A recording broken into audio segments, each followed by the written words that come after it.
Olá, bem-vindos ao podcast Crer para Viver. Esse é o nosso episódio de número 17, com o seguinte tema: Conversão e a Ética da Justiça, parte 1. No podcast de hoje eu tenho aqui junto comigo meu amigo de longa data, Laércio Guimarães, meu amigo, professor, pastor Cláudio Ivan de Oliveira e também um amigo, pai, professor, pastor Anderson Cleiton Pires. Eu gostaria de lembrar por que nós estamos aqui, por que esse podcast existe. Esse podcast existe porque nós acreditamos que o Evangelho do Reino de Deus, ele tem poder de curar, de salvar quem ouve, compreende e crê.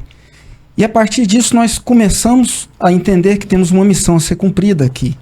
Nós entendemos que o Evangelho precisa ser anunciado gratuitamente e por isso nenhum de nós aqui tem qualquer expectativa de um retorno financeiro com esse podcast. Nós agradecemos muito aos que nos ajudaram a manter os custos de produção, de divulgação, de manutenção do podcast. No entanto, nós queremos diminuir o peso dessa carga para aqueles que já contribuem. Se você entende que o que nós estamos fazendo faz sentido, se você entende que o Evangelho precisa ser melhor compreendido e comunicado, e que isso tem poder de salvar, e se você gostaria de contribuir com a gente para produzir esse podcast, manter e divulgar, eu peço que você envie a contribuição que você puder para um Pix que vai aparecer aqui embaixo na tela. E desde já nós agradecemos. Ao fazer isso, você ajuda a manter um projeto com essas características e com esses objetivos que eu anunciei até aqui. Bem, até agora nós já gastamos, eu já perdi a conta de quantos episódios que nós estamos falando sobre conversão. E isso não é por acaso, né? A conversão, ela é não só um conceito, mas é uma experiência fundante da vida da fé. A vida na fé cristã começa com a conversão. Uma pessoa que se arrepende do que ela fez até agora, dos valores que orientaram ela na vida até agora, e que querem olhar para o modelo de Cristo e, a partir disso, renascer para esse novo modelo, se orientar a partir de novos valores. Nos últimos episódios, nós tratamos de um desses valores, que é a bondade. E agora a gente começa a tratar de um segundo valor fundamental. Esses valores, eles aparecem onde? Naquilo que Jesus ensinou, na forma como ele viveu. Nós estamos tentando olhar para o nosso mundo, que é onde a gente vive, fazer um diagnóstico do que está acontecendo agora, como isso nos impacta, que implicações isso tem para a nossa vida, para a partir de então contrastar isso com o Evangelho, lançar luz para o caminho que precisa ser seguido por quem se arrepende e decide caminhar nessa nova vida, né? Uma nova vida de um ser humano, de um homem criado segundo Cristo. Então, justiça, né? A ética da justiça é aquilo sobre o que nós vamos conversar hoje. Quem gostaria de fazer uma pequena introdução para a gente começar a conversa de hoje? Bem, eu vou começar então. Alguém pode estar pensando, mas eles estão dando mais tempo do que convém para o conceito de metanoia. Eu vou dizer que não.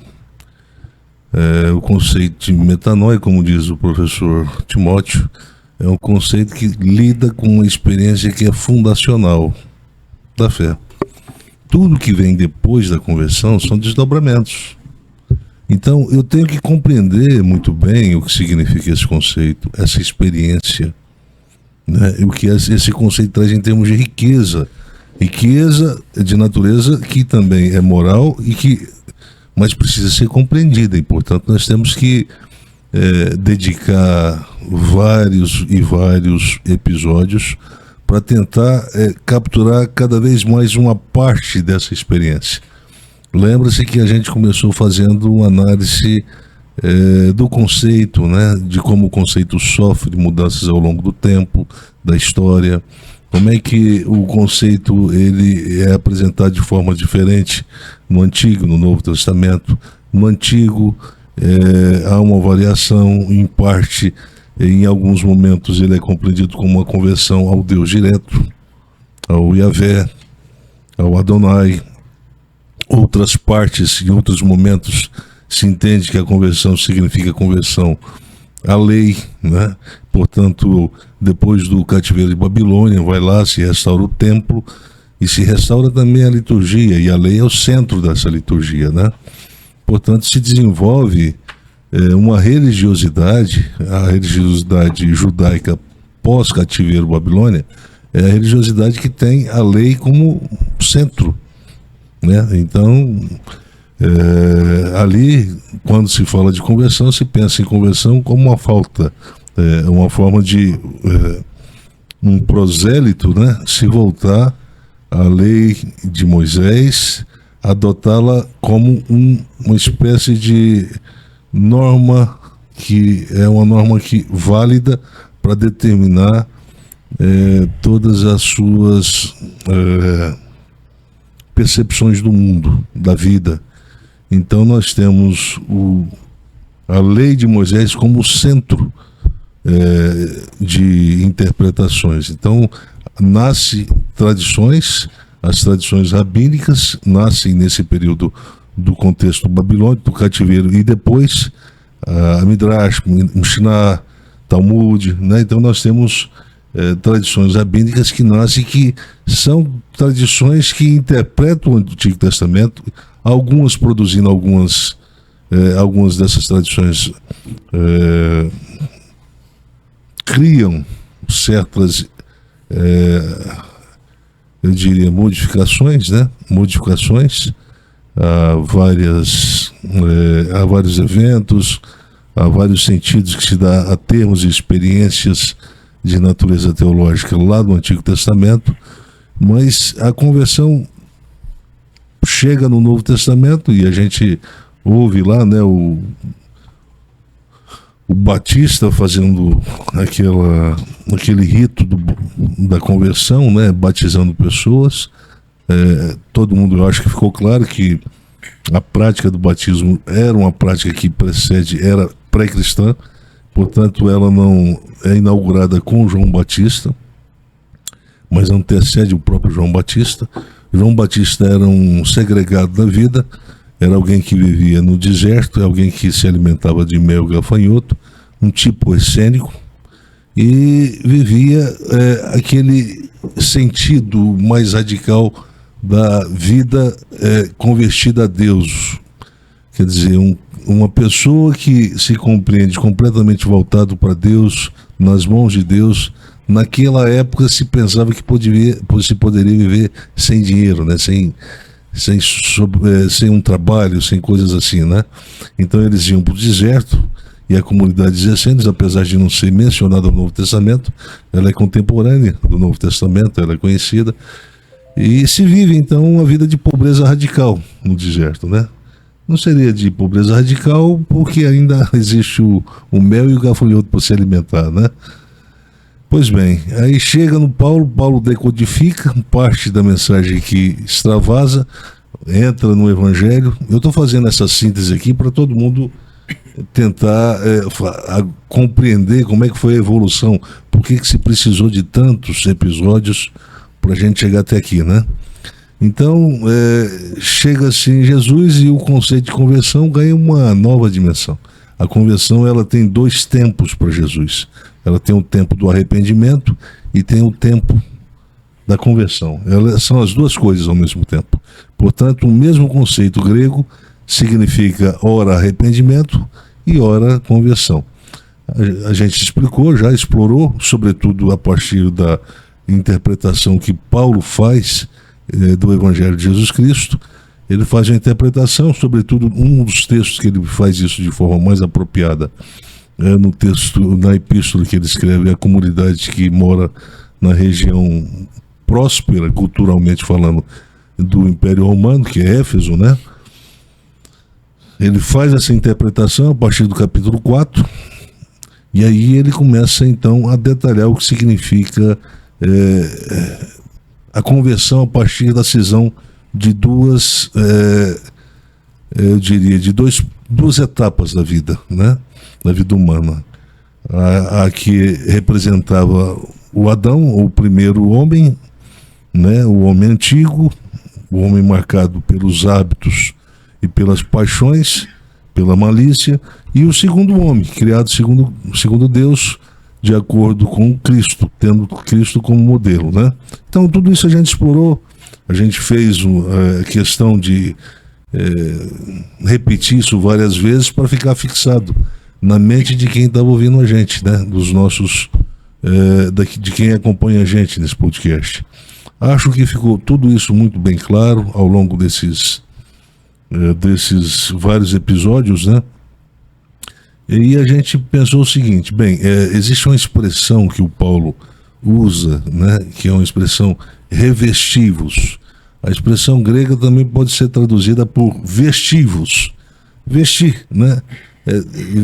Eu acho que vocês vão compreender isso. Por exemplo, eu tenho a impressão que o Timóteo e o Laércio passaram por essa experiência. Eles tinham um estilo de vida antes de terem experiência de conversão, que incluía também a forma de vestir, de pentear o cabelo, de usar cabelo. Isso lá atrás, né? Não bem tinha isso, bem atrás, bem, né? Atrás. Então, tem pessoas assim, que de repente é aquele cara que usa uma roupa assim, um penteado assim, extravagante, etc. Depois que entra para a igreja, eu estou tentando expressar aqui o que eles entendem por conversão, né? E aí, quando eles falam, não, eu sou um convertido, aí eles mudam de roupa, eles mudam o estilo. Primeiro, trabalha no estilo de se vestir, de se apresentar, na estética, né? E depois ele muda o palavreado, a linguagem, etc. e tal, né? Mas é um sentido parecido com esse. Quando Paulo fala de vestir, é como se ele estivesse dizendo, olha, tira essa roupa do antigo homem e coloque a roupa do novo homem. Por que falar roupa? O sentido é roupa. É porque se trata de estilo de vida, estilística, né? Então havia um estilo de vida do antigo homem, do velho homem, e agora esse velho homem morreu e agora nasce-se um novo homem. E é a expressão que Paulo usa constantemente aqui, quando ele fala renovai. A ideia é de que essa mudança que começou com a conversão, ela deve ser compreendida como uma mudança progressiva. Ela não é uma coisa que aconteceu, eu me tornei perfeito da noite para o dia, e agora eu vou mostrar para todo mundo o que significa um homem perfeito. Um homem criado segundo Deus, que atingiu a maturidade plena e que é perfeito em Cristo. Não, isso não é verdade. Paulo, então, é o considerado praticamente dos apóstolos o que mais toca no tema da conversão. Só que quando a gente entende o que é conversão lá no Novo Testamento, a gente faz a pergunta, mas como é que faz para viver isso nos dias de hoje? Então, fazer essa transposição, essa viagem de agora para trás, se trata de uma viagem diacrônica, uma viagem diacrônica no sentido de que, mas diacrônica no sentido de voltar para trás. Então a gente pensa, é possível acontecer esse fenômeno hoje? É possível haver conversão cristã genuína hoje? E é possível ser um convertido no mundo de hoje? Que tipo de dificuldades a nossa cultura moral apresenta para o cristão que torna o processo de conversão, não só o ato de conversão em si, mas o processo, a vida que vem depois da conversão? Em que sentido essa cultura moral dos dias de hoje gera impasses, dificuldades, que de alguma forma afeta a caminhada de muitos, né? E eu queria que o pastor e professor Cláudio desse então uma interpretação panorâmica do nosso mundo, né? Do mundo que a gente está vivendo. Isso ele tem feito constantemente, não é a primeira vez que o professor Cláudio faz isso. Ele sempre está fazendo essa leitura do nosso momento para a gente depois entender a fé cristã diante dessa conjuntura de hoje, do mundo de hoje. Então ele hoje vai apresentar um traço muito interessante do nosso mundo contemporâneo, e eu queria que vocês prestassem atenção, porque depois que ele fizer essa apresentação é que nós então voltaremos ao tema da conversão como sendo o segundo pivô, ou o segundo valor do tripé, né, que nós falamos que iria ter, que marca então a natureza da conversão, né, em termos de projeção, a natureza moral da conversão, né? Então eu passo agora a palavra para o professor Cláudio, fique à vontade. Vamos lá. Eu tenho, talvez, espero que não seja uma fala longa, e importante que a gente esteja interagindo, não é? Assim que surgir uma pergunta, eu quero ser interrompido. Então, alguns anos atrás, nós fizemos a promoção de um seminário, aconteceu aqui em Goiânia, promovido pelo Instituto Superior de Teologia Luterana, que tratava de um tema, a sociedade pós-tradicional. Que tipo de configuração de vida essa sociedade na qual nós estamos inseridos, né? De ordem social, que tipo de configuração de valores, moral, tipo de subjetividade era o nosso interesse nesse seminário. E eu vou trazer alguns pontos dessa reflexão, que foi apresentado pelo professor Anderson. Então, primeiro, né? Por que a gente vai falar disso se o nosso tema é justiça? Justiça tem a ver com interação humana. Nós estamos sempre fazendo um reclame, uma afirmação de que nós estamos sendo lesados nas interações sociais, não é? Aliás, a ideia princípio, quando se fala de justiça, é princípio de distribuição equitativa de oportunidades, né? De privilégios, mas tem que ser equitativo, né? O que se deu para o outro, para um tem que ser dado para o outro, né? Esse é o conceito, eu diria, o conceito mais comum que se tem da justiça, né? Uhum. Então vamos falar de configurações de ordens sociais que sucederam da pré-modernidade para a modernidade e para esse momento contemporâneo nosso, que é sociedade pós-tradicional, não é? O que é uma sociedade tradicional? Há bem pouco tempo atrás nós tínhamos uma sociedade tradicional. A própria modernidade, a metafísica por muito tempo esteve presente na modernidade, não é? O pensamento de Hegel, de Kant. Mas a configuração de uma sociedade tradicional, ela é composta por 3 elementos: metafísica moral, racionalidade de submissão e padronização das regras do comportamento social. Esses 3 componentes, eles interagem, não é? Vamos começar pela metafísica moral, então. A ideia que o conceito preconiza é que a moral tem um fundamento metafísico. As ideias metafísicas são o fundamento da moral, não é? As ideias metafísicas são o fundamento da moral. Portanto, uma sociedade tradicional, ela tem no seu centro a religião. Então, quando se fala de metafísica moral, se fala de um mundo binário, um mundo em que existe uma polarização, bem e mal. A religião divide o mundo entre o profano e o sagrado, não é? O professor Anderson estava falando agora há pouco da lei de Moisés. Por que essa lei de Moisés tem uma autoridade à qual os indivíduos se submetem, não é? Por causa da sua origem sagrada. A lei vem do próprio Yahvé, não é? Então, a metafísica moral acaba influenciando um segundo componente da sociedade tradicional, que é a racionalidade de submissão.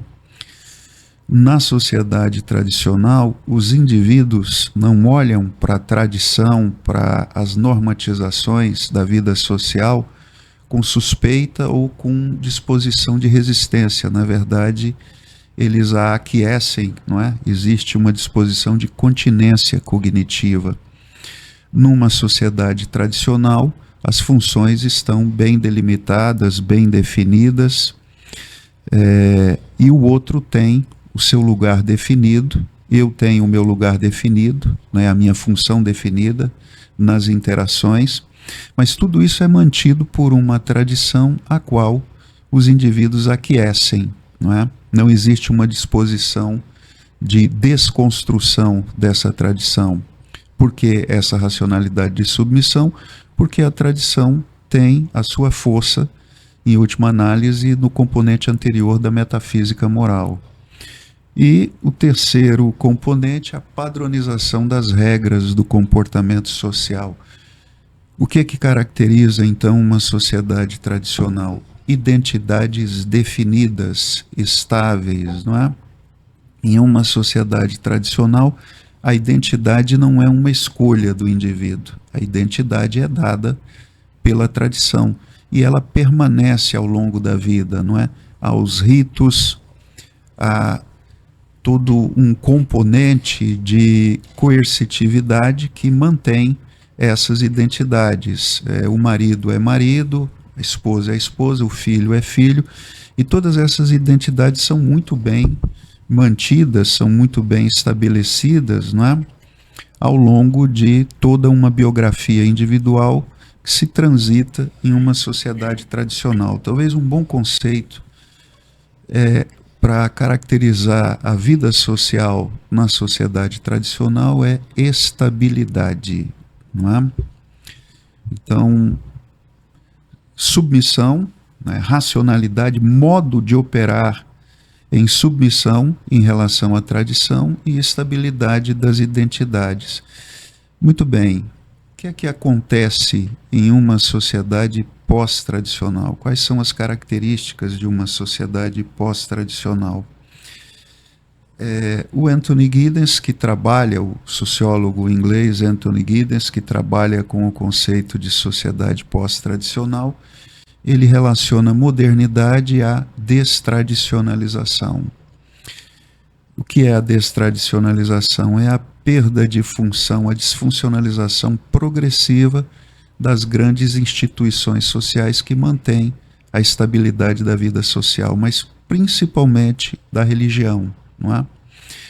Então, o professor Anderson chama a atenção para o fato, no seminário que ele apresentou, para o fato de que na sociedade tradicional, pós-tradicional, não é?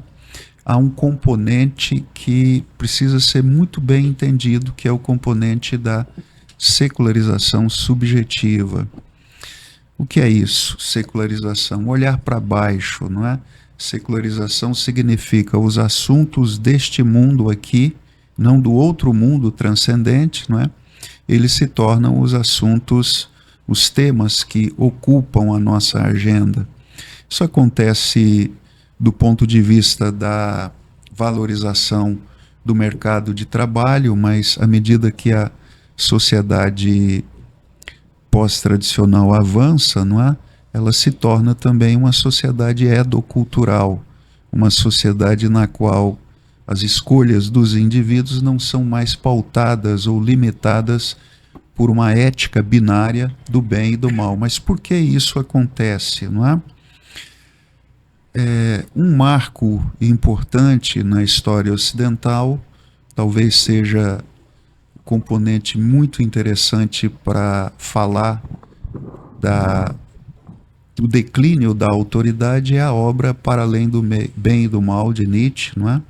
Ali ele fala de uma liberdade sem metafísica. O que é isso? Uma liberdade que o indivíduo anseia exercer no cotidiano, sem se submeter exatamente à metafísica moral, aquele componente que mantém a estabilidade de uma sociedade tradicional. Então, a liberdade sem metafísica, esse autonomismo do indivíduo que escolhe no cotidiano de forma autorreferenciada, sem se submeter a um binarismo que coloca um limite entre permitido e proibido, não é? Esse movimento pode ser caracterizado como secularização subjetiva. Isto é, um fenômeno que acontece na consciência, no mundo subjetivo dos indivíduos. Cada vez mais os indivíduos se tornam emancipados de uma tradição, cada vez mais eles se tornam emancipados de uma cultura religiosa e passam a fazer escolhas de maneira autonomista no cotidiano, não é? E, além disso, a sociedade pós-tradicional, ela também está relacionada ao fenômeno da globalização. Por quê? Porque na globalização se globalizou um ideal edocapitalista de vida feliz. Que é o edocapitalismo? Já falamos dele aqui. Quem nos acompanha se lembra do texto Sociedade do Glamour. O edocapitalismo caracteriza uma ordem social na qual se conjuga as variáveis produção, consumo e prazer, não é? Não é mais uma sociedade repressora, é uma sociedade na qual não é mais uma sociedade repressora, é uma sociedade na qual as escolhas do cotidiano, então, precisam atender uma nova agenda antropológica, na qual o valor da felicidade, da realização do prazer se torna central para o indivíduo. O professor quer falar? Eu vou interromper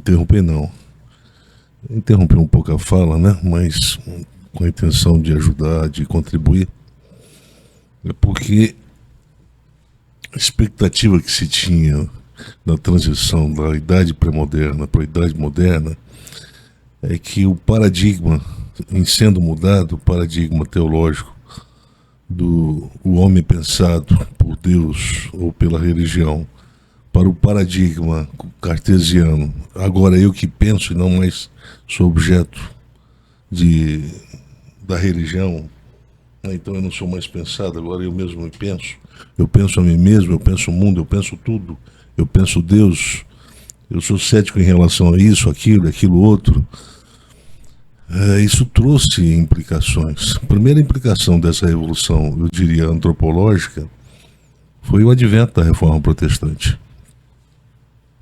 A Reforma Protestante foi o primeiro passo que se deu em direção à destranscendentalização de uma consciência moderna. Então, o self-made man, na verdade, ele é um ateu que trabalha com a justificativa de que existe uma hipótese religiosa de que se ele prosperar é porque Deus esteve com a mão para abençoar o trabalho dele. Mas ele trabalha como ateu. O que é o self-made man? Então, para quem não conhece ainda o significado desse conceito, caro para a tradição calvinista, é aquele cara que fala o seguinte: olha, eu não preciso do meu pai, eu não preciso do meu irmão, eu não preciso de ninguém para trabalhar e chegar ao sucesso. E, num certo sentido, nem mesmo de Deus. Viu, Laércio? Nem mesmo de Deus. Então, existe uma radical emancipação desse personagem da modernidade que foi introduzida pela ética protestante, ou ética calvinista, né? Que introduz mais ou menos isso. Do ponto de vista da prática, ele vive como ateu. Ele vive como uma pessoa sem Deus. É uma pessoa que vive a sua experiência de individualismo no sentido mais radical. Quer dizer, o individualismo é aquele que não aceita a cooperação do outro. É aquele que não aceita trabalhar em conjunto, em cooperatividade, em sinergia. Não. Eu trabalho sozinho, eu faço a minha parte, não preciso da sua ajuda e vou chegar ao sucesso. Pode ter certeza disso. Se chega ao sucesso, aí ele, lá na frente ele batiza o sucesso dele. Ele tem que ser um batismo religioso. Assim, Deus me abençoou. Então é provável que eu seja um dos escolhidos, né? Agora, esse conceito, veja bem, essa transição da modernidade para modernidade, da pré-modernidade para a modernidade, tem um custo muito alto na Reforma Protestante, porque o conceito de autoridade foi relativizado pela própria Reforma Protestante.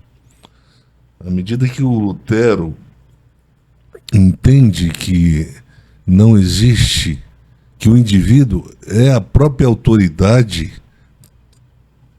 legitimada para fazer uma interpretação verdadeira das Escrituras, sem o auxílio e sem a ajuda de qualquer outra pessoa.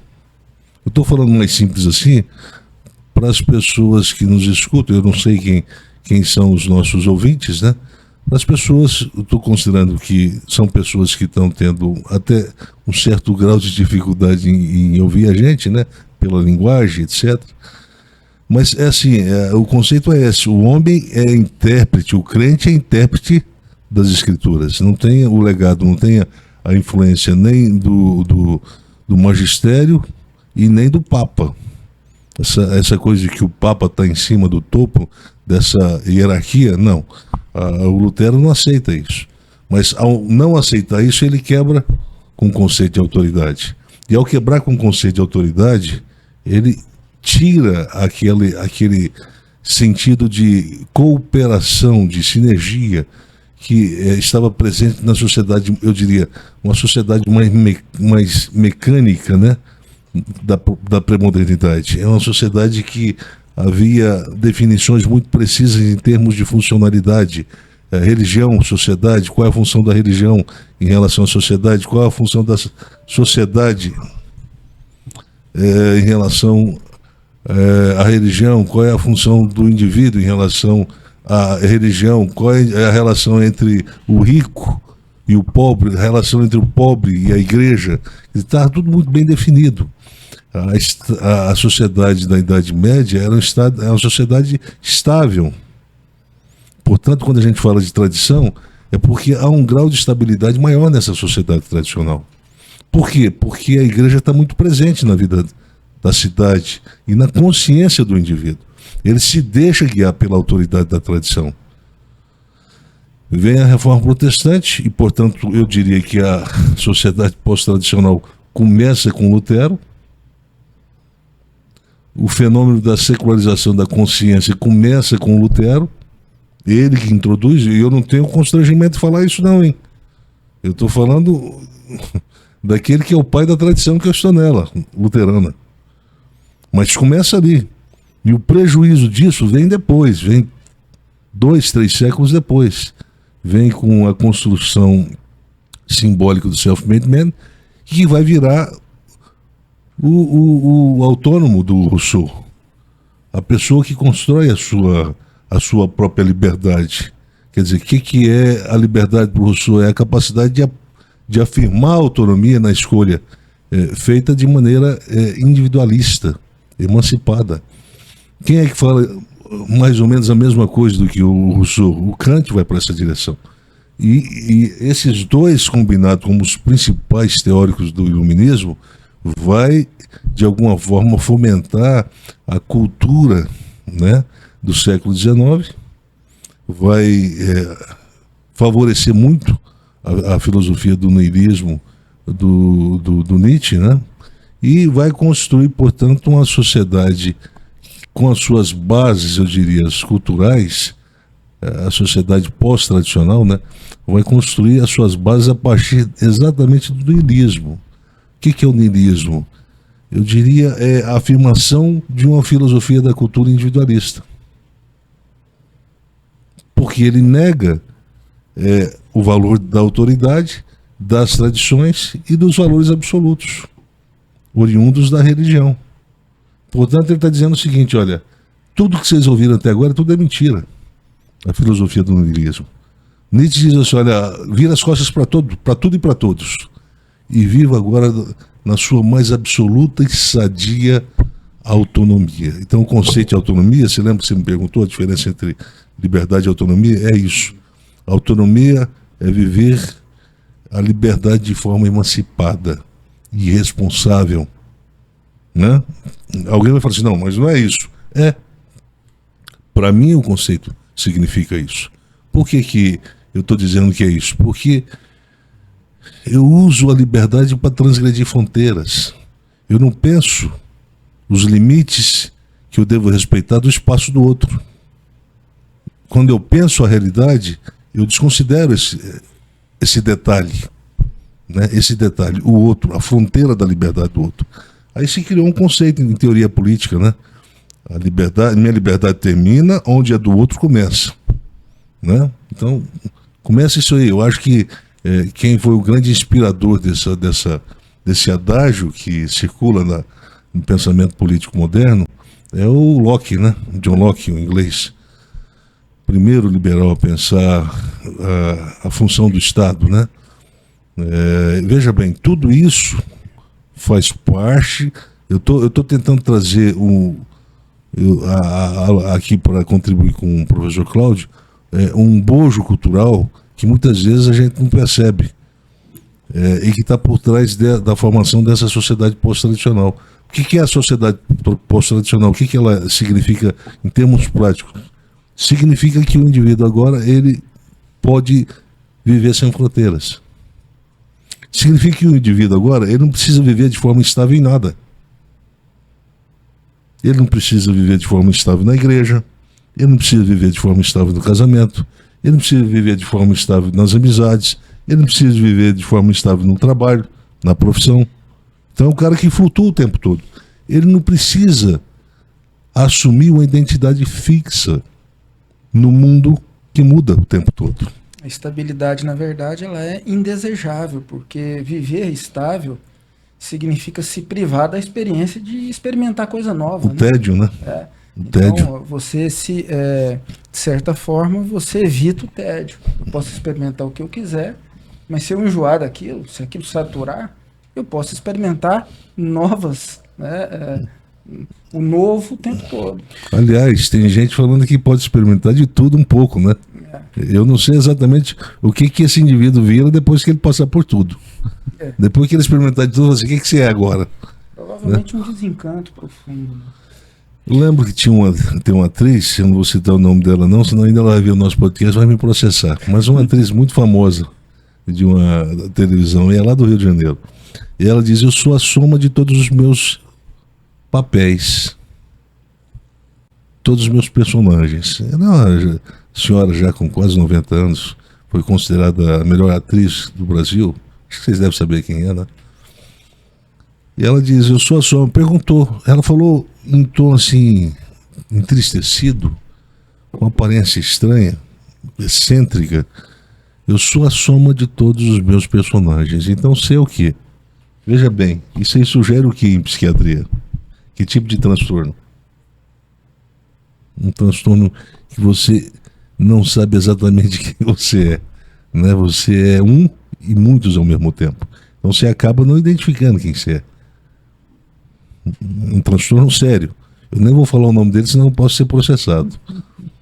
Mas enfim, já não existe mais patologia para quem assume essa identidade de mutante que muda o tempo todo.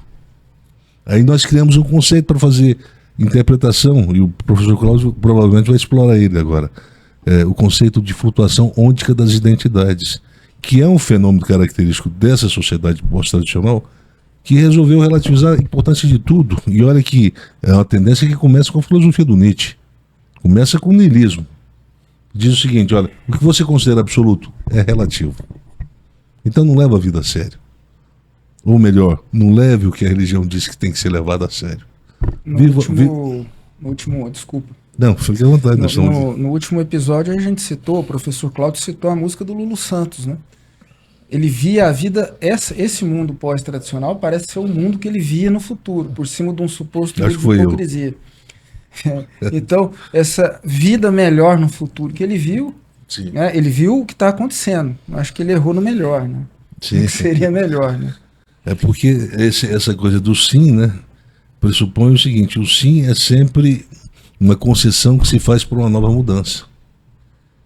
Só que essa mudança pode ser uma mudança aqui de um dia, de de uma semana, de um mês, mas pode ser de uma hora.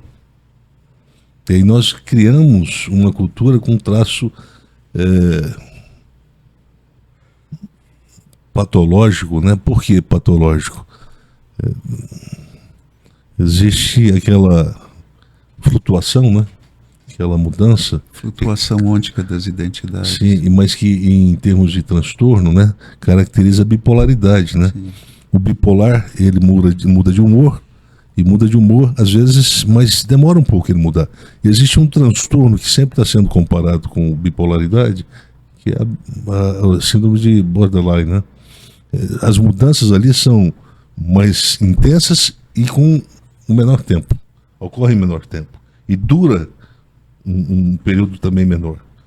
Então, é o que está acontecendo. Eu acho que essa síndrome de borderline caracteriza muito bem o perfil cultural dessa chamada sociedade pós-tradicional. Né? Eu vou parar por aqui, senão estou falando demais, vai atrapalhar o professor. Não, está ajudando. Mas o Timóteo fez uma consideração um pouquinho atrás que mostra exatamente a suspeita do indivíduo pós-tradicional em relação à tradição, não é? Você disse alguma coisa do tipo, se eu permanecer nessa estabilidade, eu não vou ter a possibilidade de experimentar todas as possibilidades de experiências orgásticas. Novas, né? sim. Novas, exatamente. Então você fala aí da racionalidade de transgressão, que já foi explicada pelo professor Anderson, né? Mas note que se na sociedade tradicional o indivíduo se caracteriza por uma racionalidade de submissão, isto é, ele vê na tradição uma segurança ontológica, uma estabilidade, não é? Na sociedade pós-tradicional, a tradição representa uma ameaça para o indivíduo, porque a tradição estabiliza, não é? Ela rotiniza, então ela limita, ela coloca uma fronteira. É preciso viver sem fronteiras para auferir todas as possibilidades. Isso aparece nos elementos da cultura. Perdão.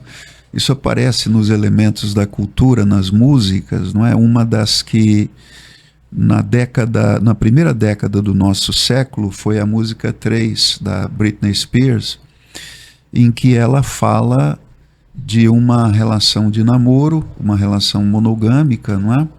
Mas essa relação ela se rotiniza, então ela propõe uma experiência do ménage à trois e ela justifica, ela parece identificar um movimento de tendência no mundo dela no refrão da canção em que ela diz: a onda agora é viver no pecado. Por que a onda é viver no pecado? Porque o pecado é a transgressão, e sem a transgressão não há possibilidade de, que o professor Timóteo disse, não é? A possibilidade do novo, da desrotinização.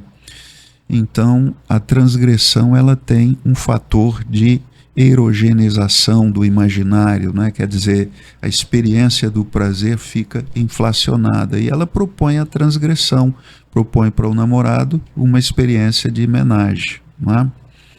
Então, posso interromper? pode. Eu conheço uma moça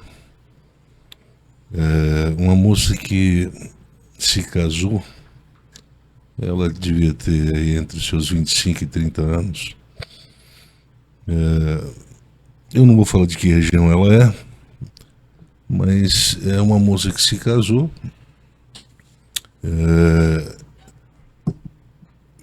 Não sei se casou, se no religioso, só no civil, não sei.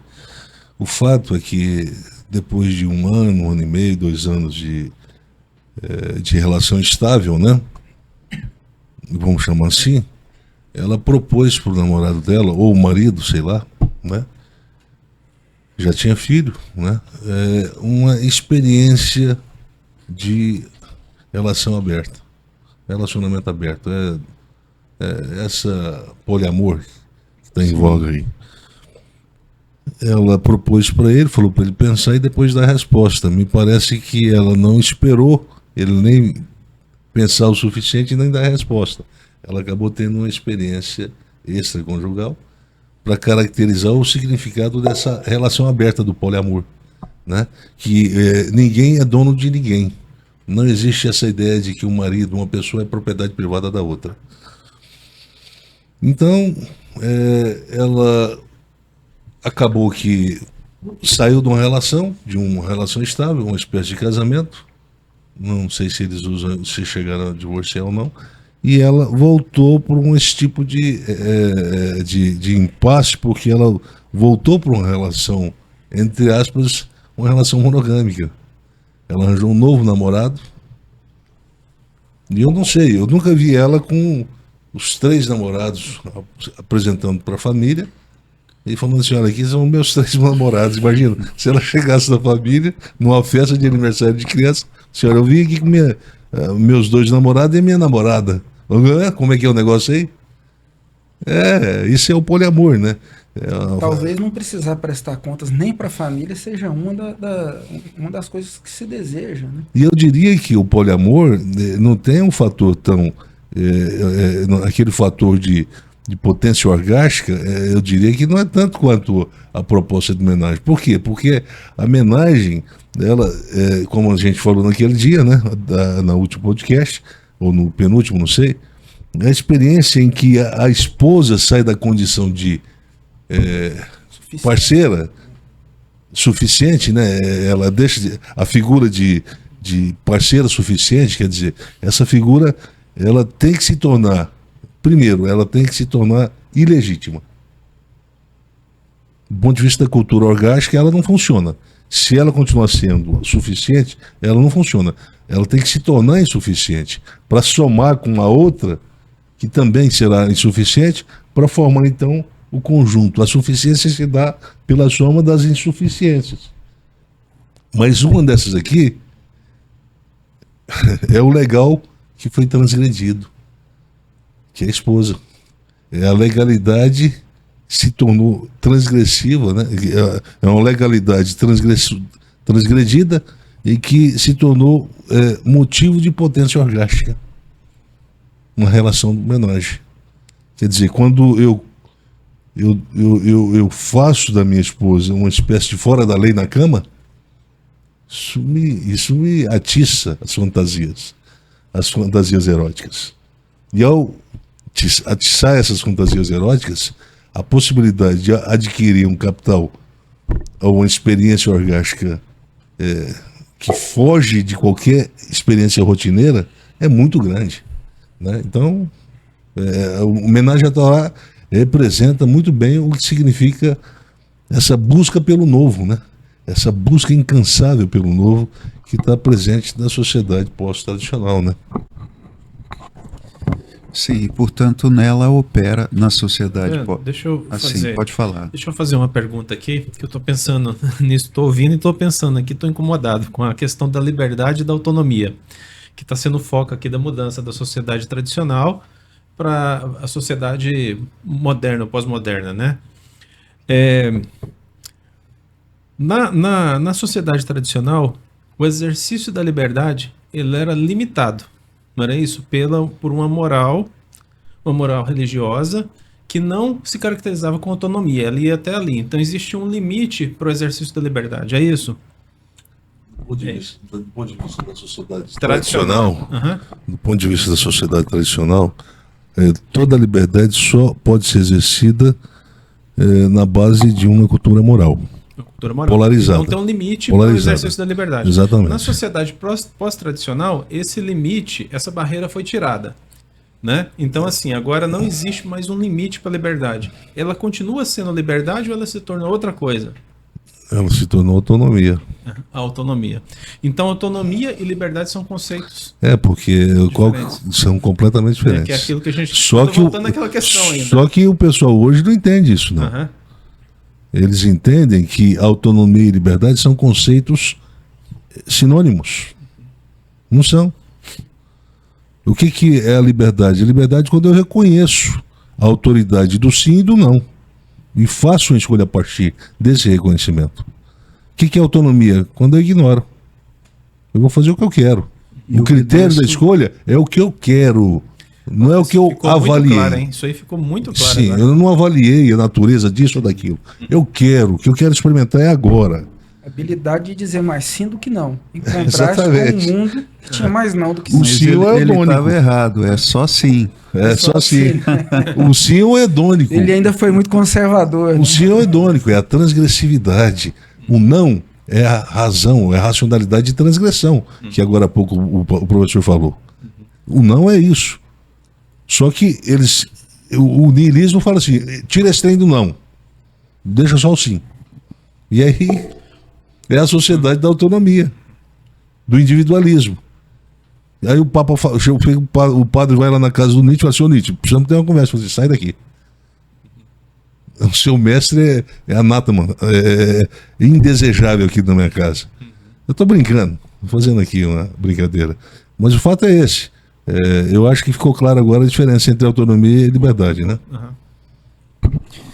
E eu acho que complementa, se a gente pensar que na sociedade pós-tradicional, a gente pode pensar em um determinismo. Um determinismo edocensitivo. À medida em que não existe um princípio que me leva a ponderar uma escolha de natureza instintiva, não é? Ponderar uma escolha de natureza moral. Então, tudo o que se deseja, tudo o que provoca uma sensação agradável pode ser realizado. Então, existe um componente aí de um determinismo edocensitivo, não é? Nos movimentos desse indivíduo. E aí a gente pode acrescentar o fato de que cada indivíduo na nossa sociedade, ele opera um movimento que a gente pode chamar de hermenêutica da desconstrução. Quer dizer, a tradição está presente na nossa sociedade, tá, mas ao mesmo tempo em que existe um movimento de reconfiguração de valores, não é? Quando se faz essa pergunta, a estabilidade é mesmo o melhor caminho a seguir? Não é? E parece que não. Como diz a Britney Spears, a onda é viver no pecado. E aí a gente desemboca em um componente que o professor Anderson já citou aqui, mas que é muito interessante para a gente colocar, que é a flutuação ôntica das identidades, não é? Se em uma sociedade tradicional as identidades são estáveis, quer dizer, elas são mantidas cotidianamente, não é? Pelas interações que alimentam crenças e valores estáveis. Em uma sociedade pós-tradicional, não. Em uma sociedade pós-tradicional, as identidades são consumidas e descartadas à medida em que circunstâncias demandam assumir identidades que proporcionam maior experiência de prazer. Então, a vida do indivíduo se caracteriza pela contradição. O que eu sou hoje não tem compromisso com o que eu serei amanhã. Na verdade, racionalidade de transgressão significa uma programação do próprio indivíduo para não manter uma coerência entre o agora, o passado, o agora e o depois, não é? Somos o que não fomos, não é? Seria um adágio interessante para essa sociedade pós-tradicional. Ruptura, não é? Então, quem é o indivíduo pós-tradicional? É aquele que tem exatamente a confusão que o professor Anderson chamou a atenção no exemplo da atriz famosa, não é?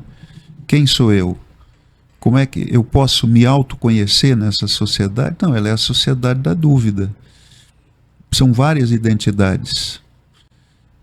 E o indivíduo transita de forma confusa de uma para outra, não é? É interessante a gente considerar um fato muito importante. Maffesoli, um teórico francês da atualidade, ele foi muito lido pelo Bauman. Portanto, quando o Bauman fala sobre o mal-estar da pós-modernidade, ele faz citações também a Maffesoli e outras obras. Mas o Maffesoli foi o único a pontuar por uma variável, um fenômeno bem característico da chamada sociedade pós-moderna, que é que coincide com a pós-tradicional.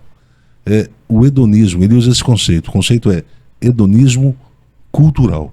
Por que o professor Cláudio fala constantemente em prazer? Prazer. Alguém fala assim, mas vem cá, esse professor fala demais nesse negócio de cultura do prazer, experiência do prazer, experiência orgástica.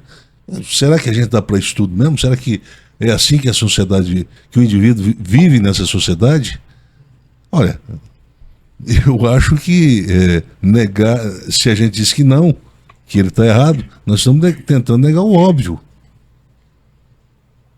Mais do que nunca, a gente se incomoda estar no espaço em que as normas cerceiam a nossa liberdade. O tipo de liberdade que nós elegemos e que queremos viver é a liberdade autônoma. Não é a liberdade solidária. Não é a liberdade que respeita os limites do outro, da esfera da liberdade do outro. Não é essa liberdade. É uma liberdade que atropela. É uma liberdade que não reconhece o limite do sim e do não. Portanto, é uma liberdade que me faz criar uma cultura moral em que o prazer de pecar se torna. Porque o que eu quero, o que tem de interessante na prática do pecado? A moda agora é pecar? Por quê?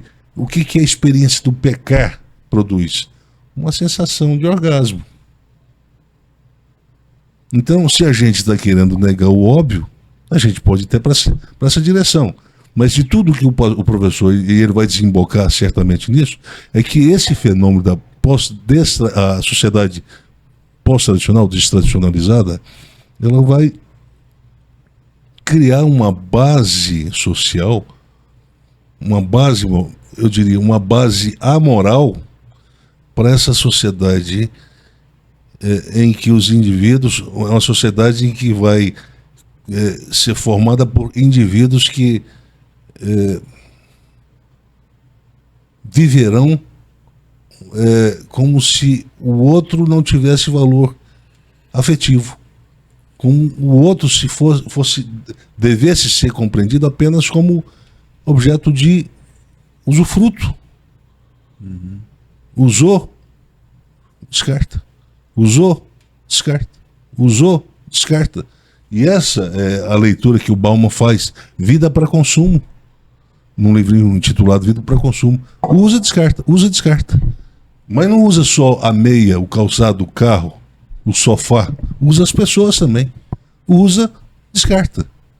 E esse princípio de usar e descartar significa um princípio de negação ao capital afetivo, à racionalidade afetiva. Portanto, a sociedade pós-tradicional é uma sociedade em que se priva, os seus membros estão privados da experiência de uma vida com racionalidade afetiva. E nós vamos ver que a erradicação do capital afetivo tem tudo a ver com a impossibilidade de operacionalização de um princípio de justiça nas interações, não é? Só um detalhe, esse negócio está muito interessante, esse negócio está muito bom. As ideias, eu estou ouvindo aqui, as ideias estão pululando, né? Ou seja, para eu exercer a minha autonomia, para eu ser autônomo, a moral é minha inimiga. Não pode ter moral, né? Eu não posso ter algo que vai me dizer o que eu posso e o que eu não posso fazer, o sim ou não, o certo ou errado, não é isso? Sim. Então, eu que tenho que dizer, eu tenho que tirar isso, eu que tenho que tirar isso fora. E essa validação vem a partir daquilo que eu quero, do meu exercício do prazer. Não, isso é gostoso para mim, isso é bom, então eu quero. Não importa se pode ou se não pode, né? Se eu vou transgredir ou se eu não vou transgredir. Então a gente tem que acabar com qualquer moral para eu poder exercer essa minha autonomia. É isso, não é? Sim, cultura é do cultural. E aí, quando eu faço isso, quando eu passo a exercer a minha autonomia em busca do meu prazer, eu não tenho mais compromisso com o afeto, né? E aí é onde está falando que a gente tem um declínio do capital afetivo. É isso. E essa cultura está cooptando os casamentos. E não são os casamentos só não religiosos, compostos de pessoas não religiosas, mas também o casamento de pessoas religiosas. Só que a gente disfarça isso com bem. ou a gente faz isso muito bem, ou os pastores não estão visitando as suas ovelhas para saber como é que está vivendo. Primeiro, a família.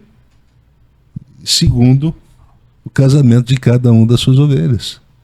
Porque se ele for a fundo nisso, ele vai ver que tem problemas. E problemas sérios. Muito sérios. Eu acho que vale incluir um último conceito aqui, que é o conceito de anomização, que é típico dessa sociedade, não é? Sociedade pós-tradicional. Se a gente pensar a sociedade tradicional como aquela na qual existe uma padronização das regras do comportamento social, a sociedade pós-tradicional é aquela na qual existe uma anomização.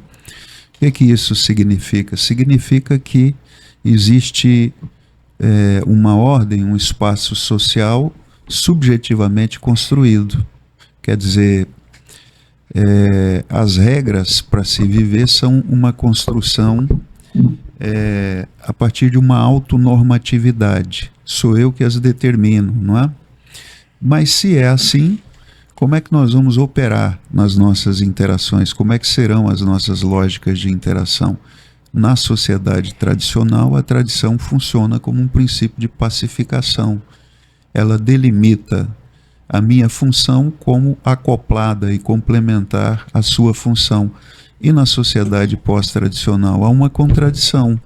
Essa anomização significa que eu não aceito, eu faço uma ruptura com a heteronomia, quer dizer, com essa coerção ad extra que vem de fora, não é, que vem da religião, vem da tradição.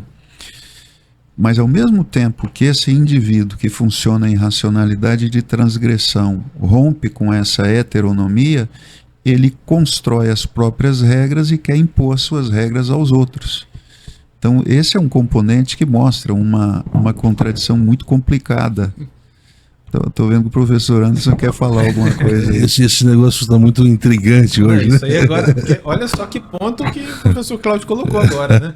Ou seja, eu quero exercer minha autonomia, não quero que tenha regra, mas ao mesmo tempo quer impor. Eu quero impor as minhas regras. É uma bagunça que está isso aí, né? É por isso que nós estamos vivendo um mundo que a gente não entende mais os movimentos. É tanta bagunça, porque pós-tradicional significa burrificação da sociedade como um todo. Burrificação. Muito conceito bem aí. É isso aí. Sociedade pós-tradicional é isso aí. E aí a gente entra para tentar trazer luz. Fala assim, olha, vamos trazer luz, vocês precisam compreender se a fé cristã está nisso tudo aí ou não. Para diferenciar a fé cristã e fé evangélica. Eu infelizmente, eu não queria que fossem duas coisas diferentes. Eu não queria que fé evangélica fosse diferente de fé de cristã. Mas, infelizmente, com tristeza, eu digo, são coisas diferentes. Fé cristã é diferente de cristianismo histórico. A fé cristã, a providência veio trazendo ela no anonimato do processo histórico, dos movimentos dialéticos da história. O cristianismo não. O cristianismo histórico, ele se corrompeu do ponto de vista da sua institucionalização. Ele se tornou politicamente, adotou aquela cultura do politicamente correto.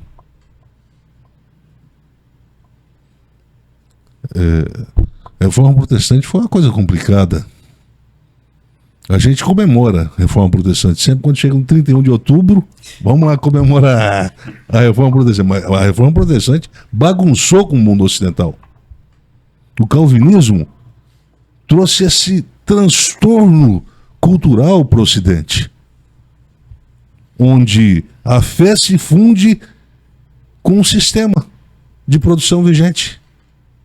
Portanto, a fé opera a partir do modo de produção da sociedade vigente.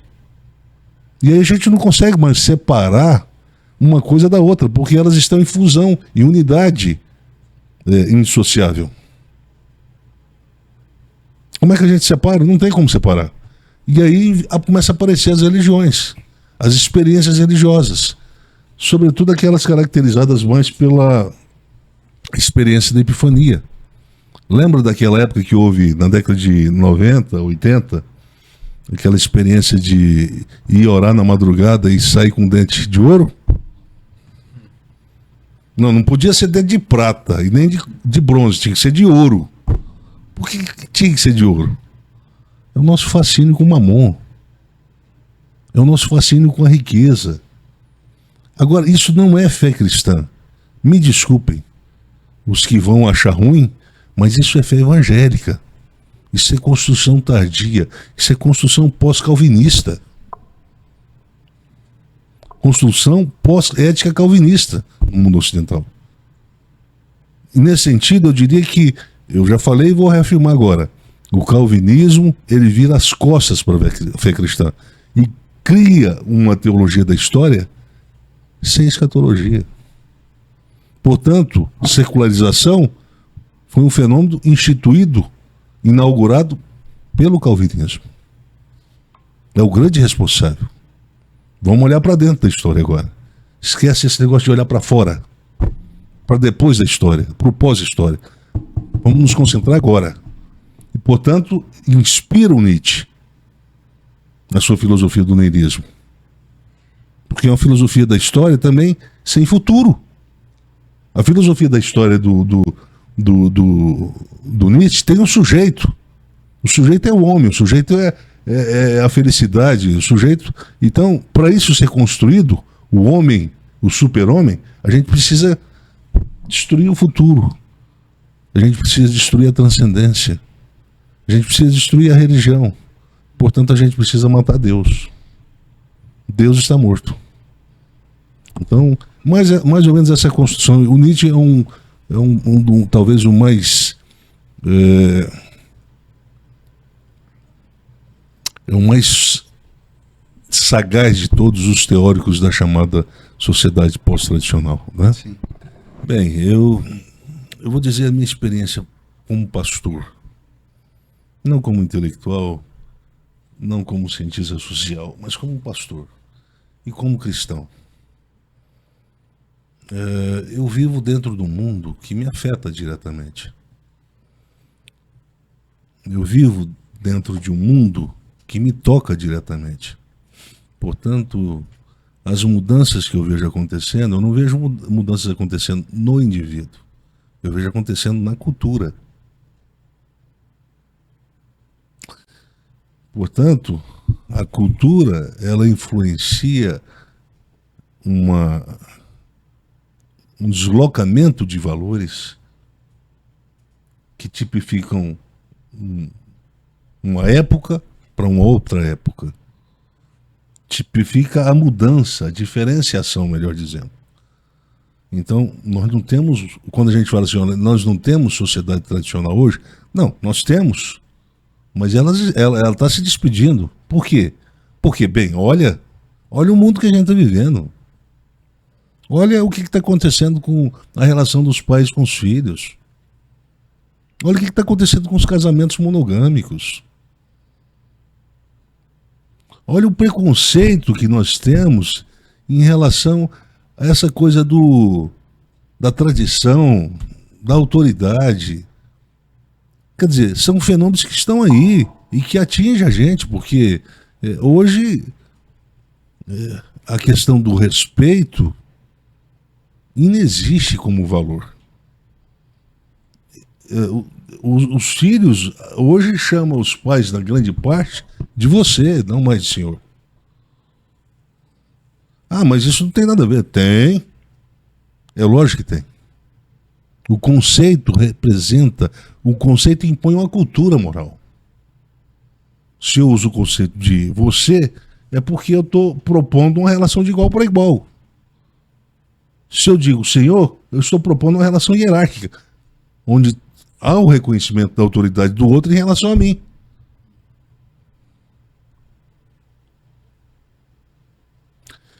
Então, a sociedade pós-tradicional, ela se tornou uma sociedade mortal para a fé cristã. Mortal. Eu acho que é o período da história, desde que a fé cristã veio para o mundo, é o período mais complicado que nós estamos vivendo.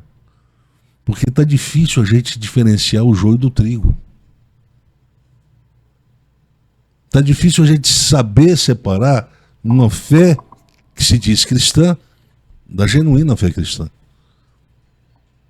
E a gente confunde igreja, como é concebida no Novo Testamento, como corpo de Cristo, que tem uma função mais orgânica dos seus membros, preconiza-se mais uma distribuição de responsabilidades de um corpo que tem membros que se ajudam para o trabalho, para serviço do reino no mundo, do que uma igreja que funciona dentro de 4 paredes. As pessoas exercem os seus dons, entre aspas, de culto a culto, só no culto. As pessoas se tornam especiais dentro do espaço litúrgico. Existe a oração litúrgica, existe a pregação. Eu não acredito em... Todo mundo que ora na igreja para mim, eu via de regra, acredito que ali nem Deus está ouvindo aquela oração. Ou se está ouvindo, está desconsiderando.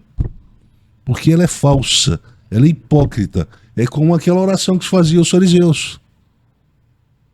De que Jesus diz, olha, esses aí já receberam a recompensa. Cambada de hipócrita. Então nós estamos vivendo um momento em que há um grau de insegurança muito grande.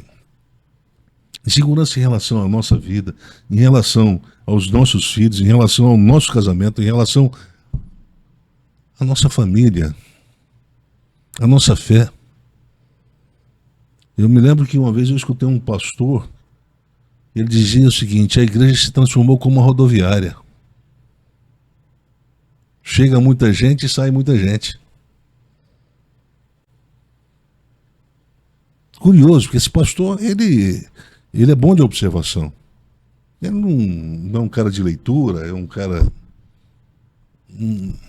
formação relativamente restrita, mas essa observação dele foi genial. Parece uma rodoviária. Entra muita gente e sai muita gente. A igreja é o espaço do koinos. O que é o koinos? Distribuição comum. É um espaço de afeto, em que as pessoas vêm, se aproximam umas das outras, a partir desse pressuposto. A aproximação é sempre baseada numa sensibilidade afetiva. Por isso a gente estende a mão, a gente ajuda. Mas hoje a gente vive o individualismo dentro da igreja. Ninguém se conhece dentro das megas igrejas. Todo mundo vive uma experiência de outsider numa igreja. Isso é normal? É para isso que a igreja compreendida no Novo Testamento, é assim que ela tem que viver? Ou existe aquela coisa da solidariedade dos membros? Solidariedade é dependência afetiva. É sinergia. O que é sinergia? Dependência afetiva dos membros. Mas a gente vive na época da autonomia. Que dependência afetiva de quê, rapaz? Deixa eu fazer do meu jeito. Não é assim? E aí a gente está vivendo uma coisa que é completamente estranha, mas parece que ninguém está querendo fazer leitura disso. Todo mundo está aceitando o anormal como se fosse normal. O trágico como sendo necessário. E aí a gente ainda fica fazendo rezas, campanhas e etc. dentro das igrejas, como se essas coisas fossem resolver. E não resolve. Porque na igreja, o maior contingente de desconvertidos não está na sociedade, está dentro da igreja.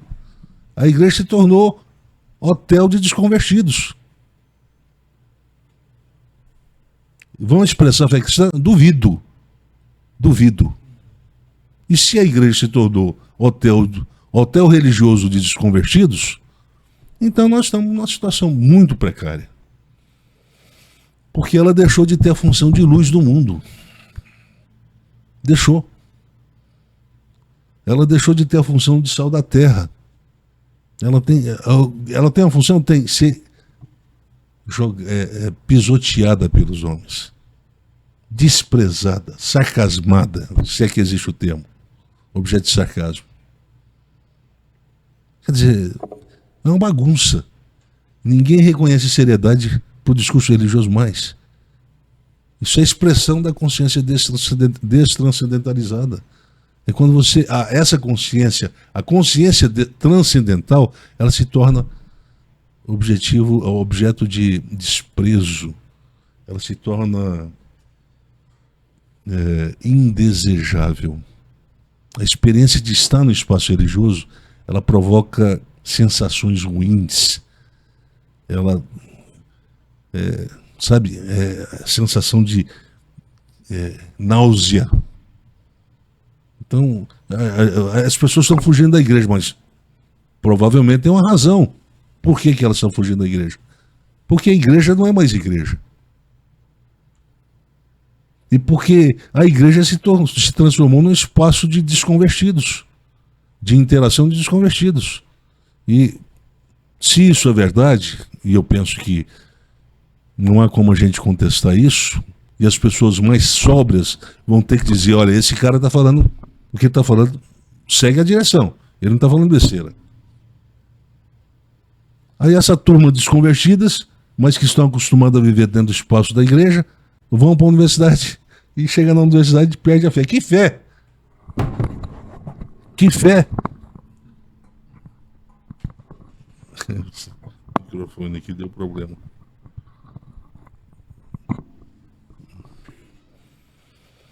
Que fé que essa pessoa leva para a universidade? O professor Cláudio, ele é professor há quase 30 anos no curso de psicologia, lá na PUC. Quase 30 anos. Passaram por ele. Ele já deve ter mais de 10 mil alunos circulando na cidade de Goiânia e fora de Goiânia, no Brasil afora. Quem sabe até no mundo afora. Teve gente que já foi aluno dele, já está no mundo, já está no mundão. Está em países lá da Europa, dos Estados Unidos, etc. Ele, para quem foi aluno dele, para quem foi aluno de psicologia da Católica, da PUC, fala assim, qual o professor que mais te marcou no curso de psicologia? É o professor Cláudio Ivan. Ele dava aula que a gente parecia... A sensação é de estar assistindo um filme, uma novela extraordinária. E a gente ficava esperando outro capítulo. Era bom demais. Mas você mudou. Esse é o problema. É que essa sociedade pós-tradicional, ela gerou a sensação, se tornou a cultura da indiferença. O que é a moda agora é pecar? É se tornar indiferente. Pecar é se tornar indiferente a normas, a padrões de comportamento. Indiferente. E aí, quando a gente se torna indiferente, isso, tudo perde o valor. A vida perde o valor, o casamento perde o valor, religião perde o valor, fé perde o valor, casamento perde o valor, filho perde o valor, pais perdem valor. Valor o quê? Valor afetivo. Valor afetivo. E aí nós estamos vivendo um mundo habitado por pessoas desafeiçoadas. Ora, parece que Paulo falou sobre esse mundo, hein? Nós vamos trazer a reflexão sobre esse texto. O professor Cláudio vai trazer uma reflexão sobre esse texto. Nós escrevemos um artigo que ele vai expor para a gente. Escape moralismo e a morte da cobiça. Acho que vocês vão gostar muito dessa reflexão que é trazida por esse artigo. Mas enfim, eu vou parar por aqui, nosso tempo já escassou, né?